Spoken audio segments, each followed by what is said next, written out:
రైట్కి 24 ఏళ్ల తర్వాత మీడియా ముందుకు నటి ప్రత్యూష మృతి కేసు నిందితుడు సిద్ధార్థ్ రెడ్డి వచ్చారు. సుప్రీంకోర్టు తీర్పు మేరకు నాంపల్లి కోర్టులో లొంగిపోయాడు. ఇన్నేళ్లుగా అమెరికాలో స్థిరపడ్డాడు.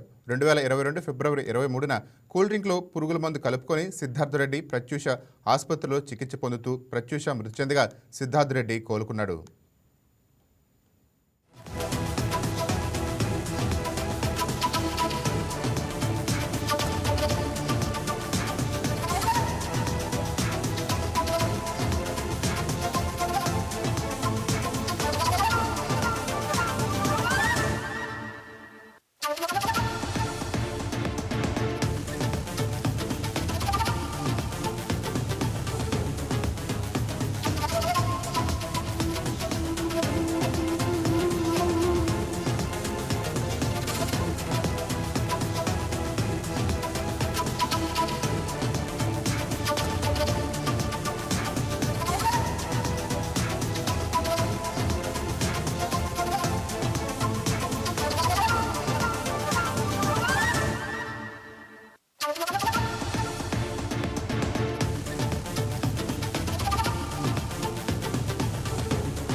రైట్ బ్రేకింగ్ చూస్తున్నాం. 24 ఏళ్ల తర్వాత మీడియా ముందుకు నటి ప్రత్యూష మృతి కేసు నిందితుడు సిద్ధార్థ్ రెడ్డి వచ్చాడు. సుప్రీంకోర్టు తీర్పు మేరకు నాంపల్లి కోర్టులో లొంగిపోయాడు. ఇన్నేళ్లుగా అమెరికాలో స్థిరపడ్డాడు.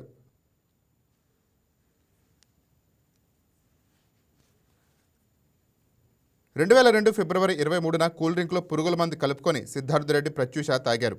ఆసుపత్రిలో చికిత్స పొందుతూ ప్రత్యూష మృతి చెందగా సిద్ధార్థ్ రెడ్డి కోలుకున్నాడు. ప్రత్యూషది ఆత్మహత్య కాదు, హత్యనంటూ ఆమె తల్లి న్యాయ పోరాటం చేసింది. ట్రయల్ కోర్టు 5 ఏళ్లు శిక్ష విధించగా శిక్షా కాలాన్ని 2 ఏళ్లకు హైకోర్టు తగ్గించింది. హైకోర్టు తీర్పును సవాల్ చేస్తూ సుప్రీంకోర్టును ఆశ్రయించారు ప్రత్యూష తల్లి. తుది తీర్పులో హైకోర్టు తీర్పును సమర్థిస్తూ సిద్ధార్థ్ రెడ్డి పిటిషన్ను సుప్రీంకోర్టు కొట్టివేసింది. 4 వారాల్లోగా లొంగిపోవాలంటూ సుప్రీంకోర్టు ఆదేశించినట్టు నాంపల్లి కోర్టులో లొంగిపోయాడు నిందితుడు సిద్ధార్థ్ రెడ్డి.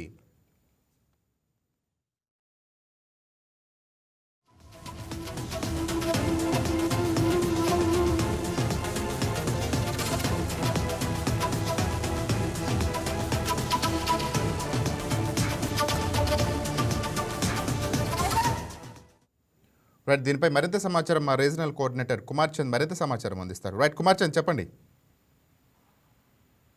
నాని 24 ఏళ్ళ తర్వాత మీడియా ముందుకు వచ్చినటువంటి నటి ప్రత్యూష మృతి సంబంధించిన కేసు నిందితుడు ఎవరైతే ఉన్నారో అతనికి ట్రయల్ కోర్టు 5 ఏళ్లు జైలు శిక్ష విధించగా శిక్షా కాలాన్ని 2 ఏళ్లు తగ్గించి తీర్పునైతే హైకోర్టు ఇచ్చింది. దాన్ని సవాల్ చేస్తూ సిద్ధార్థ్ రెడ్డి సుప్రీంకోర్టులో కూడా పిటిషన్ అయితే దాఖలు చేశారు. ఈ నేపథ్యంలోనే సుప్రీంకోర్టు కూడా హైకోర్టు ఏదైతే ఆదేశాలు ఇచ్చిందో దాన్ని సమర్థిస్తూ దాన్ని ఆ శిక్షా కాలాన్ని కన్ఫర్మ్ చేసిన పరిస్థితి ఉంది ఈ రోజు. అయితే సుప్రీంకోర్టు ఆదేశాల మేరకు నాంపల్లి కోర్టులో ఈ రోజు సిద్ధార్థ్ రెడ్డి అయితే లొంగిపోయారు. అదేవిధంగా 4 వారాల్లోగా లొంగిపోవాలని గతంలో సుప్రీంకోర్టు అయితే ఆదేశించిన పరిస్థితి ఉంది. ఈ నేపథ్యంలోనే గతంలో అంటే అప్పట్లో చూసుకుంటే 2002 ఫిబ్రవరి 23న కూల్ డ్రింక్ లో పురుగుల మందు కలుపుకుని సిద్ధార్థ్ రెడ్డి అదేవిధంగా నటి ప్రత్యూష ఇద్దరు తాగిన పరిస్థితి అయితే ఉంది. ఆ సమయంలో ప్రత్యూష మృతి చెందగా సిద్ధార్థ్ రెడ్డి అయితే ఆసుపత్రిలో చికిత్స పొందుతూ కోలుకున్నారు. అయితే ఆ ప్రత్యూష సంబంధించి ఆత్మహత్య కాదు, హత్యనంటూ ఆమె తల్లి న్యాయ పోరాటం అయితే చేసింది. అయితే ఈ న్యాయ పోరాటం ఫలితంగా ప్రత్యూష ఆత్మహత్యకు సిద్ధార్థ్ రెడ్డి ప్రేరేపించిన అభియోగాలు ఉన్నాయంటూ అభియోగాలు అయితే నమోదయ్యాయి. దీన్నే ట్రయల్ కోర్టులో ఒక తీర్పునైతే జారీ చేసిన పరిస్థితుంది. ఆ తీర్పు ఏంటంటే 5 ఏళ్ల శిక్ష విధించిన పరిస్థితుంది.